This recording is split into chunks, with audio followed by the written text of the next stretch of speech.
There is a child sitting in a classroom right now staring at a board, waiting for a bell to ring. They have no idea that for 99% of human history, that classroom didn't exist. That bell didn't exist. That teacher at the front didn't exist. And somehow every generation before us still managed to pass down everything they knew. Languages, skills, which plants would kill you, how to track an animal across miles of open land, how to stay alive. So when did humans actually start educating themselves? Not when did we build schools? That's the easy question. The harder one is, when did the first human decide that what they knew was worth passing to someone else? The earliest evidence of intentional knowledge transfer doesn't come from a building or a written record. It comes from tools. Stone tools dating back over 1.5 million years show something remarkable. Not just the tools themselves, but their refinement across generations. The Acheulean hand axe, found across Africa, Europe, and Asia, shows a consistency of design so precise over hundreds of thousands of years that it could only have been replicated through direct teaching. Someone watched someone make one, then made one themselves, then showed someone else. For over 1 million years, the same tool was made the same way because the knowledge of how to make it was deliberately passed on. This is what education looked like for most of human existence. Not a classroom, a demonstration. A child watching an adult's hands, copying, failing, trying again, being corrected not with words but with a repositioning of fingers, a redirected strike. Around 300,000 years ago, when Homo sapiens first appeared, groups lived in bands of 15 to 50 people, the elders with a library. If you wanted to know which plants were safe during a drought, you asked the person who had survived the last one. Knowledge was stored in people, and when those people died, it died with them, unless it had been passed on. It was passed on above all through story. Anthropologist Polly Weissner at the University of Utah analyzed hundreds of hours of recordings from the Ju-Hwanzi people of southern Africa, one of the oldest continuous cultures on Earth. She found that 81% of nighttime conversation around the fire was storytelling, myths, ancestor tales, moral lessons wrapped in narrative. This was the original curriculum. Not a room, a fire, not a teacher, a voice in the dark carrying information forward through time. And here's what evolution tells us about why children were built to receive it. Chimpanzees become nutritionally self-sufficient within a few years of weaning. Humans take 18 years. Evolutionary biologists argue this isn't a flaw. It's the design. The extended human childhood exists as a dedicated window for learning. Every other species learns to survive quickly. Humans learn to accumulate knowledge across generations and build something no other species ever built. Culture that compounds. What that education produced is visible in the archaeological record. Around 100,000 years ago at Blombos Cave in South Africa, archaeologist Christopher Henshelwood found perforated shell beads and processed ochre pigment, objects that required multiple steps to produce. The ochre had been ground, mixed, and stored in abalone shells. The shells had been carefully pierced. These weren't accidents. They were the products of a process that had to be learned, practiced, and remembered across generations. The knowledge of how to make them had to come from somewhere. Someone passed it on. Then, around 36,000 years ago at Chauvet Cave in France, someone painted horses, lions, and rhinoceroses on stone walls. And did it with perspective, depth, and anatomical accuracy that took modern researchers by surprise when the cave was discovered in 1994. We can't say with certainty that a teacher guided a student's hand on that cave wall.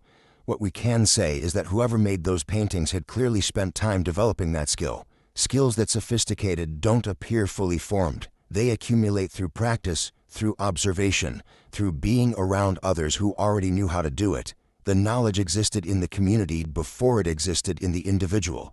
That is education, even without a name for it. Then, around 10,000 years ago, agriculture changed everything. Humans stopped moving and started farming. Populations grew. Complexity grew. A farmer needed to understand soil and seasons. A trader needed to count and calculate. A ruler needed to record laws and debts. When the volume of information exceeded what memory alone could carry, humans invented writing. And writing changed education permanently. For the first time, knowledge could exist outside a human being. It could be stored, copied, outlive the person who created it. The first formal school in recorded history appeared in ancient Mesopotamia around 2500 BCE. The Sumerians called it the Idaba, House of Tablets. Archaeologists excavating Nippur in the late 19th century found tens of thousands of clay tablets that were student practice exercises. The same signs copied over and over, calculations, vocabulary lists, the homework of children who lived 4,500 years ago preserved in clay that hardened when the buildings around it burned. Students entered before the age of 10 and graduated roughly 12 years later, having learned cuneiform script, mathematics, agricultural science, legal principles, and astronomy. But these schools weren't built for curiosity, they were built for bureaucracy. The Sumerian Empire needed scribes, specialists who could record trade, manage temples, and run the machinery of the first cities. Education had become a tool of the state. That shift, from learning what you needed to survive to learning what the system needed you to know, is one we're still living inside today. Ancient Greece changed the question entirely. In 399 BCE, Socrates was executed for asking too many uncomfortable questions. He had spent his life in the streets of Athens using systematic questioning, the Socratic method, that forced people to examine what they actually knew versus what they assumed. He wrote nothing. His classroom was wherever two people were willing to argue. His student Plato, shaken by that execution, founded the academy in Athens in 387 BCE, a place where philosophy, mathematics, astronomy, and ethics could be studied not because they were useful to an administrator, but because they were essential to understanding reality. No admission requirements except a desire to engage with ideas. Above the entrance, according to tradition, let no one ignorant of geometry enter here.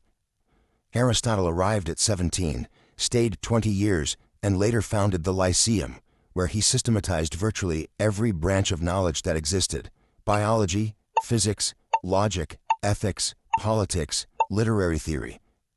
The academic disciplines we still use carry the structure he gave them. The very word academy comes from Plato's school. The idea that the goal of education is to develop minds, not just produce workers.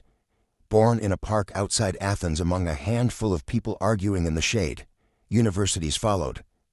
The University of Bologna, founded in 1088, is the oldest continuously operating university in the world. Oxford followed around 1096, Paris around 1150.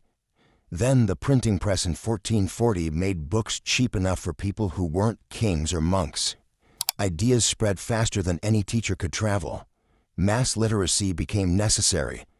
Prussia introduced compulsory state education in 1763. England followed in 1870.